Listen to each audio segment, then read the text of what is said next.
संभाजीनगरच्या Shendra MIDC मध्ये नियमबाह्य पद्धतीने सामाजिक न्यायमंत्री संजय शिरसाट यांनी जमीन खरेदी केली असा आरोप MIMचे नेते इम्तियाज जलील यांनी केलाय।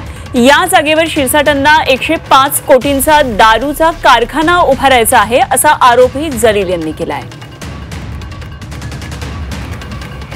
या एरियामध्ये जे कंपनीज आहे हजारोंच्या संख्येने ट्रक्स येतात, हजारोंच्या संख्येने दररोज येतात, मग कुठे पार्क करणार? तर हे जे होतं ना, हे ग्राउंड जे आहे ना ते रिझर्व करण्यात आलं होतं। किती लँड होता? 21,275 स्क्वेअर मीटरचा ट्रक टर्मिनससाठी रिझर्व करण्यात आला होता। आता ज्या MIDCच्या ज्ञानी अधिकाऱ्यांनी हे निर्णय घेतला की आम्हाला आवश्यकता नाही आहे, मग त्यांनी आम्हाला समजावून सांगावा की हे जे ट्रक उभे आहे हे कशामुळे उभे आहे रस्त्यावर आणि रस्त्याच्या दोघी साईडला ते उभे आहे। त्याचं कारण एकच आहे की आपल्या नेत्याला खुश करण्यासाठी ही जी जागा जिथे ट्रक उभे राहायला पाहिजे होते तर त्यांनी मंत्री साहेबांना दिली आणि ट्रकवाल्यांना सांगितलं की तुम्ही रस्त्यात उभे राहा।